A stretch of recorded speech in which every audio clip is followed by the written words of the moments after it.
Well, also with you had showed screen earlier talking about the CVSS scores. Mhm. Gartner has come out recently and concluded that all risk is not the same. Surprise, surprise. But Yep. whereas you can't just say I'm going to go after all the CVSS scores of 9 point or 9 and above, because for instance, Black Basta out there, they love this one that's a 7.8. And so it's not just about the CVSS score anymore. So how do we prioritize risk? What are the thoughts and concepts that we have around that make our solution more effective? Yeah, I think, man, there's a lot goes into that because I think a lot of us in security and networking have been trained to really rely on that CVSS scoring system, and it has value. It definitely has value, but taking it to the next level requires kind of a deeper and kind of I would say, a more research dependent understanding everything around a device in terms of a thing. So I'm going to bring up something around our all of vulnerabilities area where we look at kind of every vulnerability we see in a space side of a organization. And right away we kind of say, hey, we know right away that these are relevant for you, right? We know for a fact these CVEs are a problem for you. But being able to come up with this adjusted vulnerability score requires some additional communication. And I'm going to try and share that here. It's not only the CVSS score, right? Because that, like you said, you could have something that says a medium here. In reality, it's a critical. And that's because there is an active exploit out in the wild. And we see that device perhaps communicating with the internet, or we see that device communicating with other devices that have access to the internet. Or we know for a fact we don't have a firewall in place in front of this that has maybe some kind of macro segmentation, something that's not going to protect us as we leave the environment. Okay, so that's the important thing, is you can't have firewalls everywhere. You can't have a firewall from port A, on switch A, talking between port 1 and 2, right? How many firewalls could you have in an environment? It would be impossible scaling wise. So you have to understand these things. You have to understand if it's actually exploitable. And then you have to take that into account when you start to look for things like network signaturing events. Like, I see some unusual communication that's matching a rule set that tells me there's something unusual happening here. Okay, and so that's where we start to take this adjusted vulnerability scoring and prioritize these groups for organizations. These are priority group 1 events. These are priority group things that should be looked at. If I'm sending out my engineers to go do work and do maintenance, I want to make sure I patch for these things if I have patches available, and we will tell you if you have patches. Because this active exploit, it could be you don't have a choice. That device does need to communicate with the internet, but how do we deal with that exploit? How do we mitigate it if we can, right? If remediation is impossible. Okay, so there's all kinds of things that go into this, but that is our adjusted vulnerability scoring system, and then our priority vulnerability grouping that we supply to our customers. Well, that's fantastic. I guess if everyone had unlimited labor, that Yeah, they could go after all of the vulnerabilities, but the trick is to figure out with your limited labor which ones do you really need to take care of first. that's a great example. I mean, if you were to say to somebody who has a certain infusion pumps from a manufacturer or maybe a heart monitor, things like that, and you said, hey, we know you have this model. We don't know what software version you have. So you might have this vulnerability. So what does that person have to do, right? They have to go to each of those devices, go look on the screen, or they have to download some kind of configuration from the device. Whereas we can just do it dynamically. We watch traffic flows, we see the software version, we start correlating the risks for you. You just come in here. We can even give alerts. We see the risk of a device change because some new vulnerability came out. We can alert the teams. Hey, you have 12 of these vital signs monitors that just went from whatever level to this.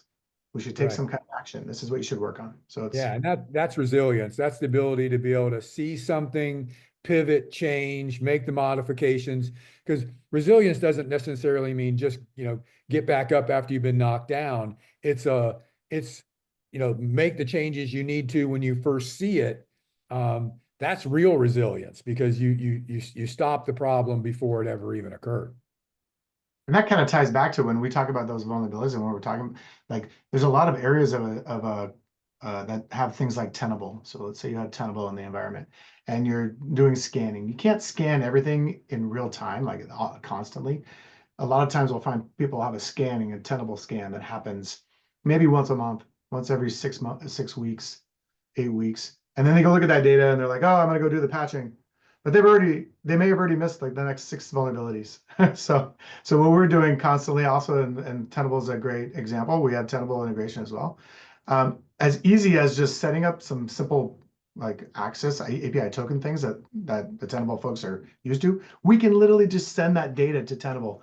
Don't wait for Tenable to be things. And then we can ask Tenable also at the same time, hey, Tenable, what do you know about this device? I'm going to match it up, and then I'm going to tell you, hey, Tenable, you did a great job when you scanned the things you understood what they were and you didn't want to affect, but at the same time, Claroty Extone for Healthcare is sitting there doing this live all the time, just watching traffic, and we can share data. I can tell Tenable, right? Hey, you should start scanning this device. You're not scanning it because it's maybe in a hidden part of the network or excluded part of the network, and I can make Tenable smarter. I can say, hey, this is actually, an MR machine that has Windows, running Windows, older version of Windows, and we need to do a scan on it. Maybe you've never scanned that before because, maybe it's kind of frowned upon by somebody, but maybe you should be scanning it. So we try to help Tenable also in that direction. Sorry to drag you over there, but I thought it made sense with vulnerabilities when you're talking about exposure. If you're not testing and seeing if it's happening, what are we really achieving?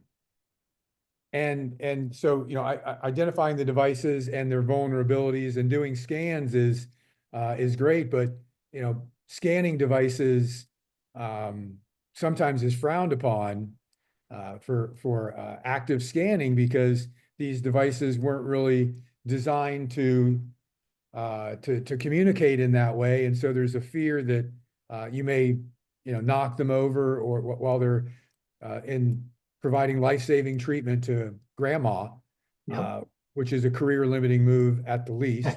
Yeah.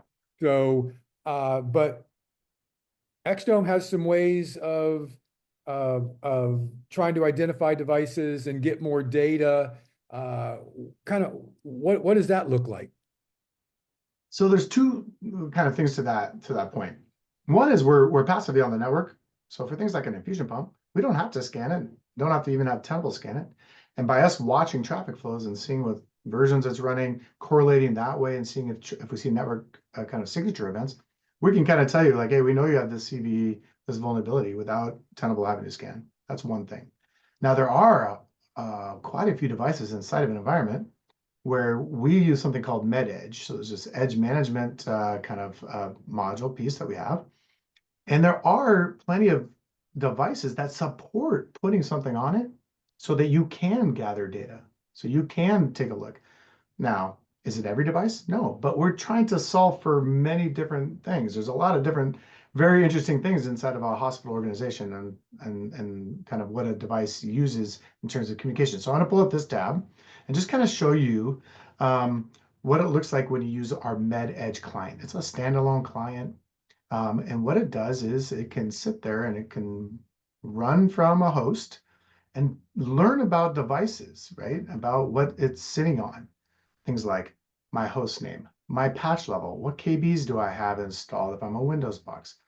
Things along like that are kind of missing when you don't have it as a device that you want to attack, like join to the domain, let's say, or something where some other system is running patch management on it. So you need some way to gather that data, and we use that with MedEdge. And MedEdge, we see us using it in OT environments. We see use cases in medical environments. We support, and maybe it makes sense for me to show you, we support Windows versions, Linux versions, because different clients can support different methodologies and even the executables they can run. So we have kind of a varied list of ways that we gather that data. And once we gather that data from that edge client just on a run, it's going to send that up to the same kind of instance here. And we'll see it populated as a device inside of our list where we'll then correlate information, right? We're going to correlate risks. We're going to correlate those CVEs. We're going to be kind of coming up with plans for how do we kind of mitigate the risk around that device if we can't patch it. That's fantastic. That's very informative. I really appreciate you talking with us today, Barak, and look forward to talking with you soon. Yeah, loved it.